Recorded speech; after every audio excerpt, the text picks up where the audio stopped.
Gente, tudo bom? Como é que vocês estão? Vamos lá? Vamos dar sequência ao nosso estudo aqui do Estatuto da Criança e do Adolescente?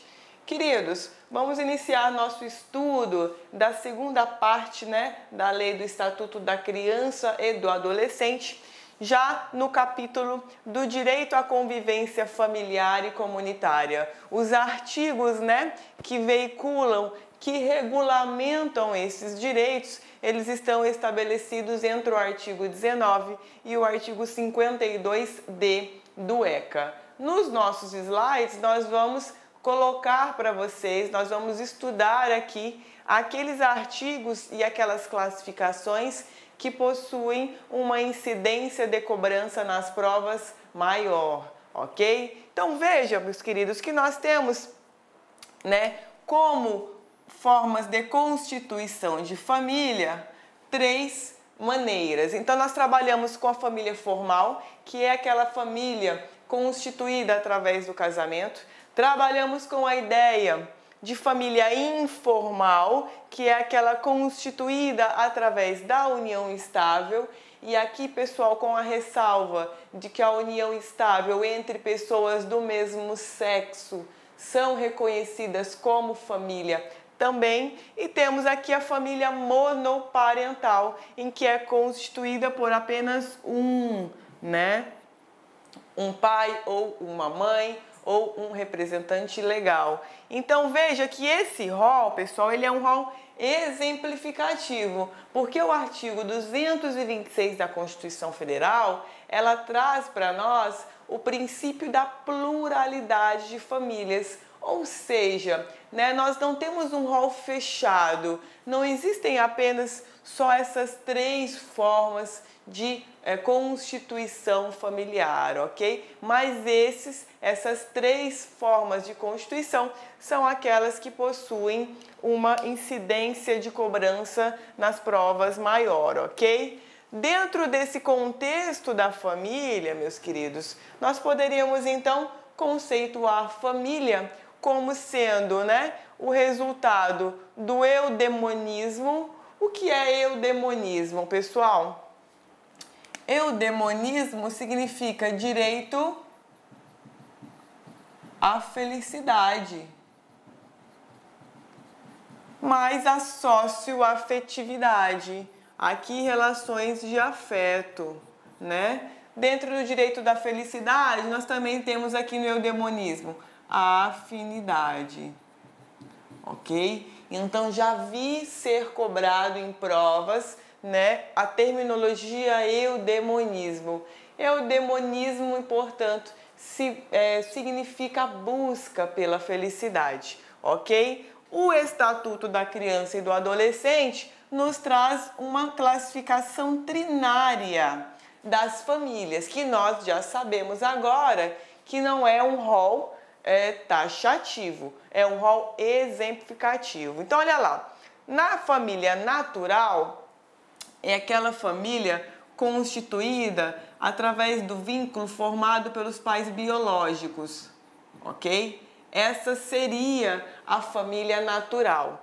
Por outro lado, a família extensa ou ampliada seria aquela família que sai um pouco dos pais biológicos. Então, toda aquela constituição familiar que, via de regra, exige um parentesco consanguíneo, pode ser considerada uma família extensa ou ampliada. E aqui nós temos a família substituta, que muitas vezes ela vai ocorrer, por exemplo, nos casos de adoção.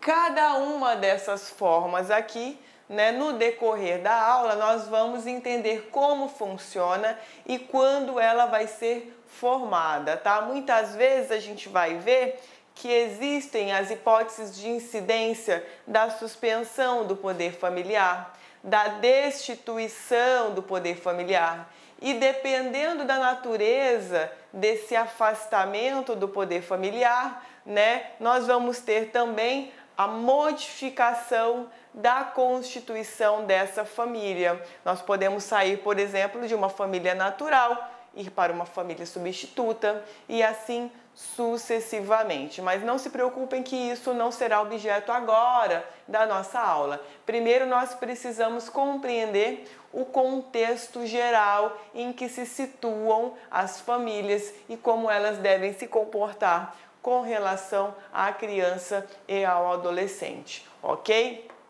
Dentro desse capítulo, nós temos aqui diretrizes que são estabelecidas no tocante justamente a esse tipo de tratamento.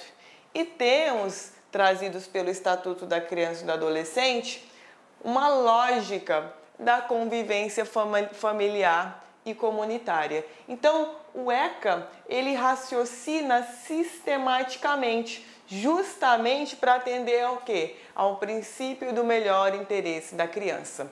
Então, olha lá, quais são as hipóteses? Essas hipóteses, pessoal, elas estão ao longo daqueles artigos, né, dos slides anteriores. Então, essas hipóteses, elas estão ao longo do artigo 19 ao artigo 52D, mas aqui eu coloquei para vocês aquelas que são objeto de cobrança nas provas, ok? Então, em regra, o que nós temos? Sempre manutenção junto à família natural.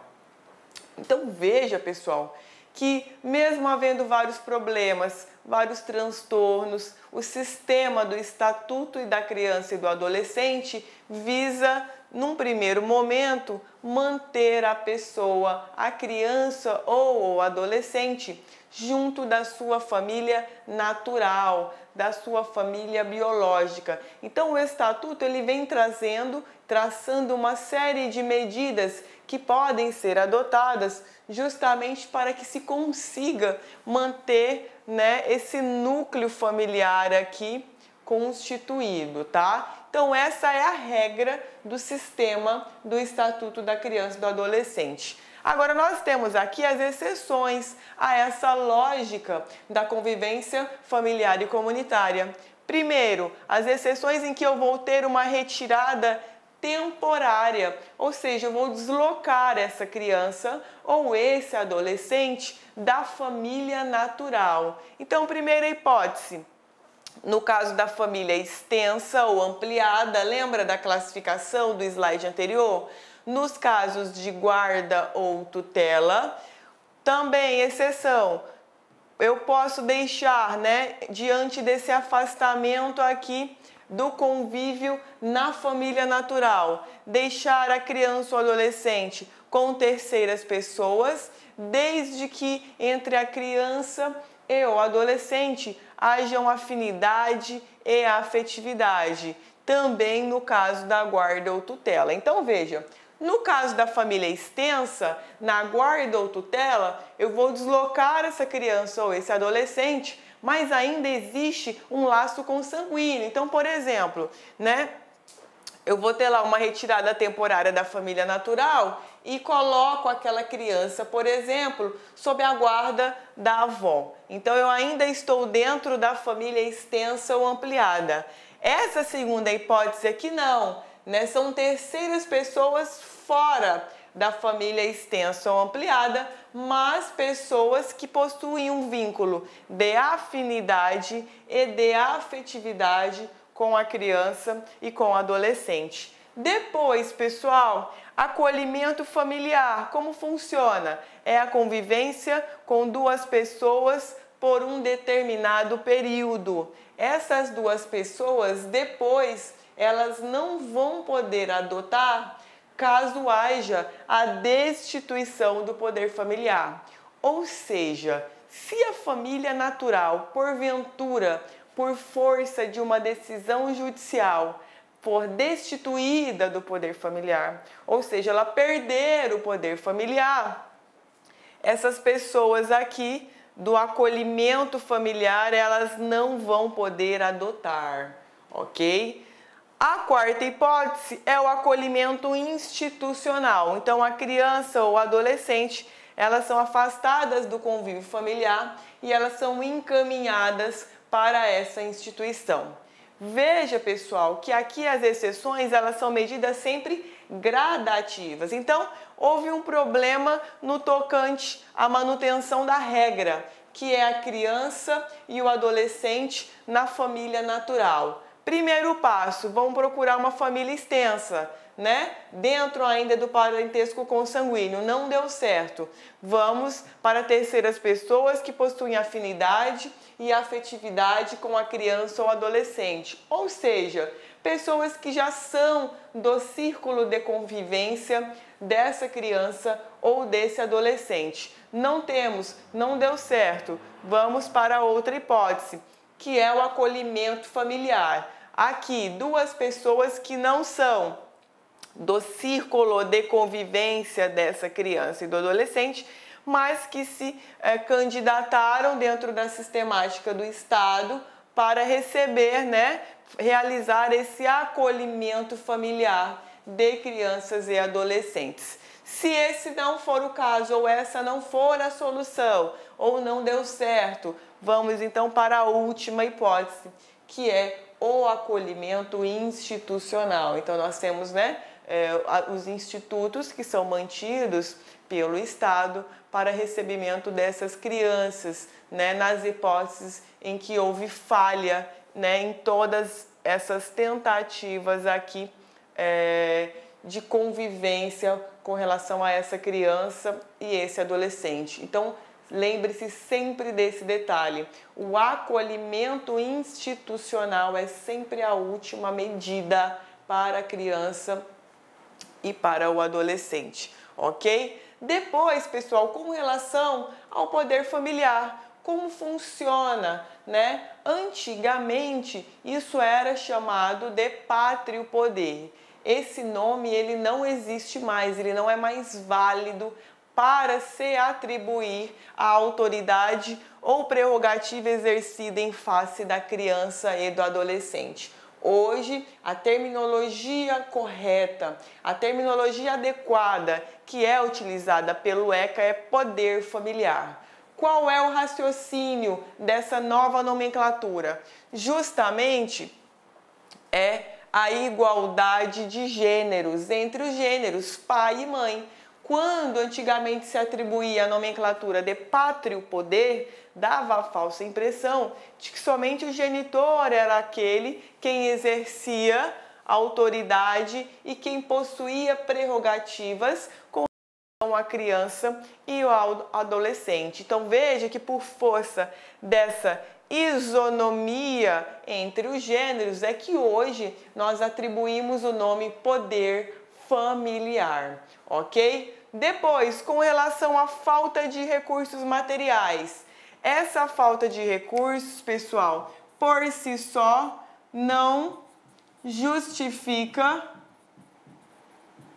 o afastamento ou destituição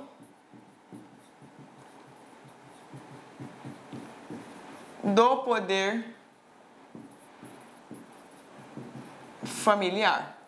Então veja que a falta de recursos materiais por si só não vai justificar o afastamento ou a destituição do poder familiar, ok? Com relação àquela criança ou adolescente. Então, pobreza, situação de miserabilidade, por si só não autoriza, tá? E com relação à alienação parental, veja que essa é uma terminologia em que, na verdade, existe o seguinte, um dos genitores ou um dos representantes legais ou uma das pessoas que convivem com aquela criança ou com aquele adolescente implantam aquilo que nós chamamos de memórias falsas, tá? Isso aqui sempre é cobrado em prova. Memórias falsas com relação àquela outra pessoa que convive na família. Então, geralmente, né, nas separações, quando um dos pais fica com a guarda da criança ou do adolescente, se aquele pai, porventura, né, começa a falar mal do outro, começa a colocar defeito, começa a colocar empecilhos, começa a dificultar o exercício de um sentimento de afinidade e de afetividade da criança para com o outro, né? Aquele que não está no convívio familiar, isso é a alienação parental. Nós chamamos, pessoal, isso aqui de memórias falsas, por quê? Porque a criança ou adolescente, depois, quando já possuem a sua formação constituída, muitas vezes guardam rancor daquele outro que deixou a casa, deixou o lar, sendo que, na verdade, esse tipo de sentimento ele foi implementado, ele foi, aliás, constituído, gente, a partir dessas memórias falsas. Então, por exemplo, suponhamos que eu sou casada, né, com o professor Marciano, que eu imagino que vocês conheçam ele aqui da LAC Concurso. Então a gente se separou, eu fiquei com a guarda do nosso filho e aí eu, né, sempre na convivência em casa, né, um filho de 7 anos, uma criança, eu sempre dizia a ele, olha, seu pai não vem te buscar porque ele não gosta de você, seu pai não quer saber de você, seu pai não nutre nenhum sentimento por você, seu pai te trocou por um filho novo, seu pai, né, deixou a casa e não vai nos ajudar mais. Então veja que eu vou implantando na memória, na mente dessa criança, que no meu exemplo é o meu filho, falsas lembranças com relação ao professor Marciano. Então, naturalmente, quando essa criança ela atingir a adolescência, da adolescência para a maioridade, ela vai ter, né, dentro daquele conjunto de emoções vinculada ao Marciano, né, memórias ruins. Então veja que eu implementei falsas memórias. Muitas vezes o Marciano provavelmente não podia ir buscar, ou na verdade eu não disse nada para o Marciano sobre ele ir buscar nosso filho em casa, ou muitas vezes eu neguei para o Marciano o acesso do filho em casa. Então veja que não foi má vontade do genitor, foi na verdade minha responsabilidade na medida em que eu implementei memórias falsas através da alienação parental. Tudo bem, pessoal? Então isso é alienação parental. Veja que isso é um tema corrente de cobrança nas provas, tá?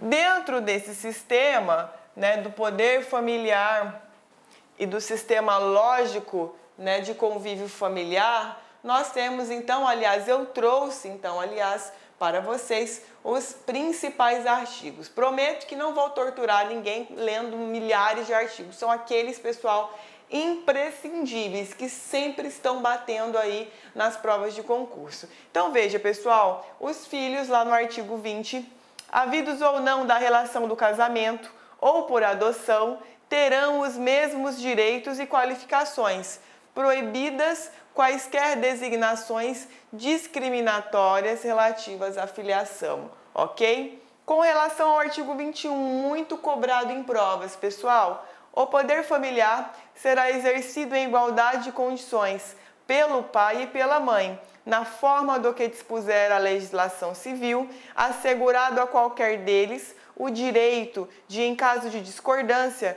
recorrer à autoridade judiciária competente para a solução da divergência, ok? Na sequência, o 2012 ele nos diz que aos pais incumbe o dever de sustento, guarda e educação dos filhos menores, cabendo-lhes ainda, no interesse destes, a obrigação de cumprir e fazer cumprir as determinações judiciais. Parágrafo único. A mãe e o pai, ou os responsáveis, né, no caso do afastamento do poder familiar, no caso da destituição, se for o caso, têm direitos iguais e deveres e responsabilidades compartilhados no cuidado e na educação da criança, devendo ser resguardado o direito de transmissão familiar de suas crenças e culturas, assegurados os direitos da criança estabelecidos nessa lei. Em sequência, o último artigo importante desse capítulo, a falta ou a carência de recursos materiais, lembra, pobreza não é razão para destituição ou afastamento do poder familiar. Não constitui motivo suficiente para a perda ou a suspensão. não existindo outro motivo que por si só autorize a decretação da medida, a criança ou adolescente será mantida em sua família de origem, a qual deverá obrigatoriamente ser incluída em serviços e programas oficiais de proteção, apoio e promoção. Ou seja, se eu tenho uma criança ou um adolescente que convive em uma situação de miserabilidade, esse fator por si só não vai acarretar o distanciamento dessa criança ou adolescente do seu núcleo familiar. Então, na verdade, o governo ele deverá implementar programas oficiais para assistir a família, né, que está em condição de miserabilidade, ok? Com relação ao parágrafo 2º, a condenação criminal do pai ou da mãe não implicará a destituição do poder familiar, exceto na hipótese de condenação por crime doloso, sujeito à pena de reclusão contra o próprio filho ou filha. Então, gente, isso cai toda hora em prova de concurso. Condenação criminal não afasta o poder familiar. Única hipótese de afastamento: condenação por crime doloso, sujeito à pena de reclusão. Não é qualquer crime, crime doloso contra o próprio filho ou filha. Então veja, pessoal, que essa é a única hipótese em que, havendo uma condenação criminal, haverá destituição, né, desse poder familiar, ok? Guardem bem esse detalhe, isso cai o tempo todo em prova. Tudo bem, pessoal? Tudo certinho? Dando sequência, vamos iniciar então os estudos das famílias. Então, olha lá, pessoal, com relação à família substituta, nós temos 3 variáveis: guarda, tutela e curatela. Então, dentro de família substituta, veja, aquela família que não é originariamente a da criança ou do adolescente, nós temos 3 manifestações: guarda, tutela ou curatela. Muitas vezes eu posso ter uma guarda dentro de uma família ampliada. Posso, né? Família ampliada ou extensa, a gente viu nos slides anteriores, que é justamente aquela família que ainda tem o convívio, é do convívio familiar da criança, do adolescente, mas não é a família natural. Então, veja que eu posso ter uma família extensa ou ampliada no exercício de uma guarda, tutela ou curatela. Não implica. Então, nós vamos, na verdade, cumular aquelas variáveis de família com relação aqui à família substituta, tá? Sempre que vocês lerem fulano, né, a criança ou o adolescente se encontra em família substituta, com certeza por uma dessas 3 hipóteses: ou é guarda, ou é tutela, ou curatela, ok? Quais são os critérios da família substituta, pessoal? Convivência, afetividade, afinidade, manutenção dos grupos de irmãos. Então veja, se eu tenho um núcleo familiar formado por irmãos, esse núcleo, ele é, né, em regra, né, busca-se manter a integralidade dele, ou seja, para onde um irmão for, o outro também vai, tá? Nós temos uma preparação gradativa para a inclusão dentro dessas famílias substitutas em uma dessas modalidades. Então veja que é feito um trabalho gradativo com essa criança e com esse adolescente até que eles sejam inseridos dentro da família substituta, ok? Nós não podemos, na verdade, depois da inclusão da família substituta, a gente tem um acompanhamento posterior, claro, né, justamente porque, em havendo qualquer dificuldade, ou a colocação em família substituta não deu certo, nós vamos revogar, né? O juiz ele vai revogar essa família, a constituição dessa família substituta. Então, depois que a criança ou o adolescente eles são inseridos na família substituta, né, haverá um acompanhamento posterior, tá? A família substituta que tem a guarda, tutela ou curatela, ela não pode transferir para terceiros. Então, por exemplo, eu sou guardiã de um adolescente, né? Houve uma decisão judicial que determinou que eu fosse a guardiã. Então, eu constituo a família substituta desse adolescente. Eu não posso, por procuração, transferir essa titularidade, né? Eu sou a guardiã. Eu não posso nomear outra pessoa guardiã em meu nome para exercer os deveres de cuidado daquele adolescente. Então, não posso transferir para terceiros essa guarda, essa tutela ou essa curatela. E é claro, né? Eu vou ser, né, nas pessoas que são guardiãs, tutoras ou curadoras, elas vão assinar um termo de compromisso nos autos, claro. Então, veja que a família substituta, em qualquer dessas manifestações,